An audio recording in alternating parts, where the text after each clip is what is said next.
But then how do you pay your bills? Because That's a good question. or are people leaving their jobs too early and then they have I to think mint and then they destroy their own market?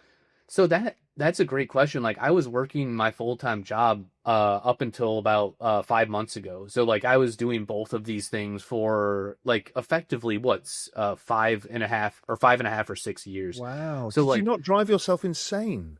it was pretty nuts. Yeah, I did buy one of those devices on Amazon that would like move my mouse around for me. So like I had that going. Well, so they had figured out like this tracking software that was tracking what things, and so eventually they said like, hey, we noticed that your mouse wasn't actually logging into programs. You weren't actually doing anything. So I got a slap on the wrist for that. And but that was like 4.5 years into this thing or something.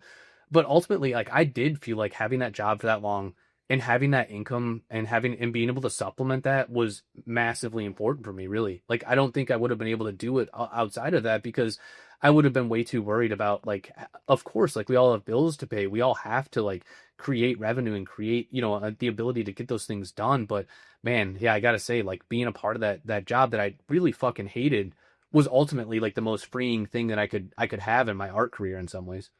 Yeah, and I just feel like I see some of these artists and I think they've quit their jobs too soon. So then money becomes the primary objective.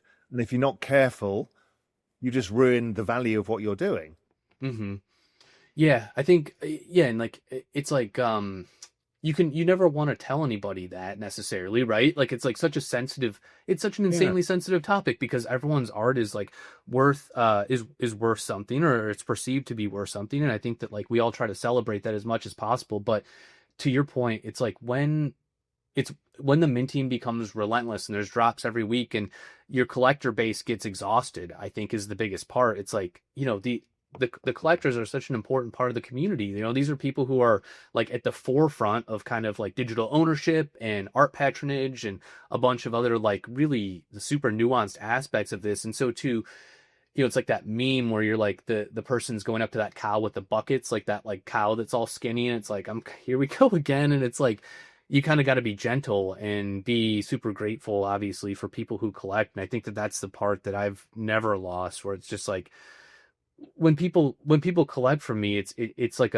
they kind of become like almost a family member. I text people all the time. I send the care packages and paintings. And I think that that's the other advice I would give is like if you can elevate if you can elevate the experience for the collector and like truly like show them how grateful and appreciative you are. I think it's a very solid Yeah. I mean, move. one of the things as a collector of one of ones of yours is you get the Ponderosa Meat Manager, right? And that's a one of one art that's representative of the person. So they're highly unlikely to sell it. Yep. It gives them an emotional attachment to your work. It's a Hmm. really clever way. And then there's the care package, and I've got, amazing painted Converse and t-shirts and all of this stuff, right? So you're now it's a very symbiotic relationship where, you care that somebody cares about your work and you show their appreciation back. Very few artists do that. But how do you think about a series? Like, why wasn't Gristle Buddies a one of 10? And why was it, how do you think about Yeah. the size of the series? Because the one-on-ones, they're commission only for you nowadays. So, Yep. okay, fine. And you can decide how many you want to do. You can Yep. regulate your supply. Great. But when it comes to series to build a social graph and allow a bit of gamification amongst people, Hmm. it's like buttholes from your hometown. I mean, there's only five of them. I think these will be fought over forever by people. And even I think the AGIs are going to fight over those assets because there's only five of them. And that's what happened with Last Selfie and Mortal and stuff Yep. like that. How do you think about that whole structure? Because I think people want to learn as well. Yeah, so for one, like I think for one, the series has to be important enough to you that you want to make a lot of them. Like if it's not important enough, then you just don't want to do it, in my opinion. Like, it has to be something that you treasure and that you poured yourself into and that you really But want do to they have to express. be like a one of, say a one of 10 or a one of 10? That's the other Mm. thing, the complication.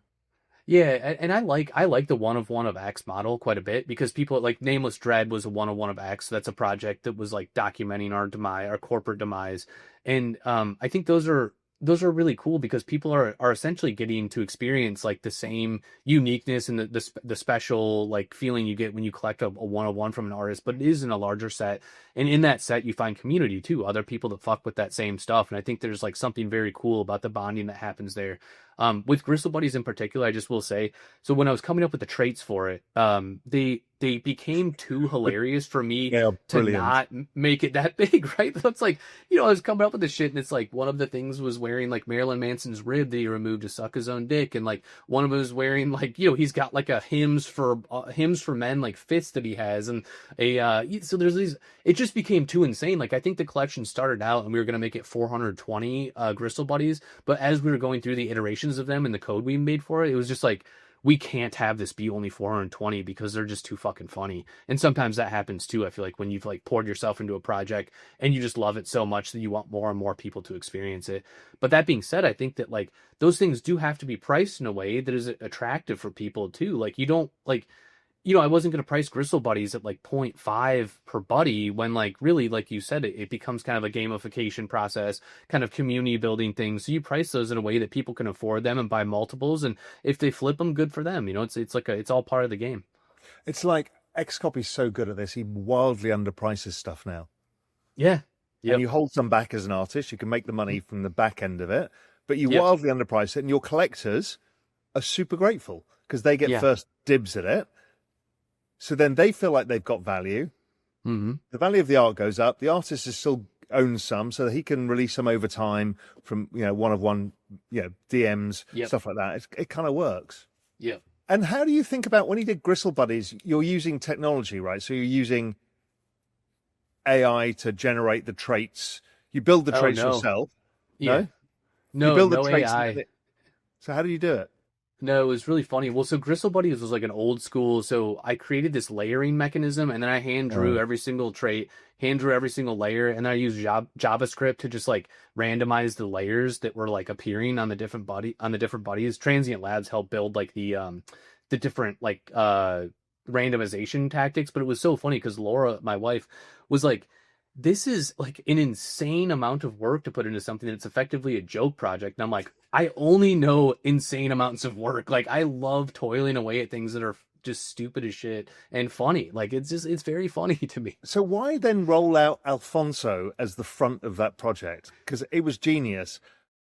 So you obviously like this video enough that you've got to the end. That's quite a big task. But listen, do me a favor, hit the like and subscribe button, and also check out what video's next, because I think you'll love it. But if you want even more, and when I'm talking more, I'm talking about member-generated ideas, incredible alpha, research, everything there to help you in your journey, just head to realvision.com/join for the best financial intelligence out there and the pure alpha that's within the platform.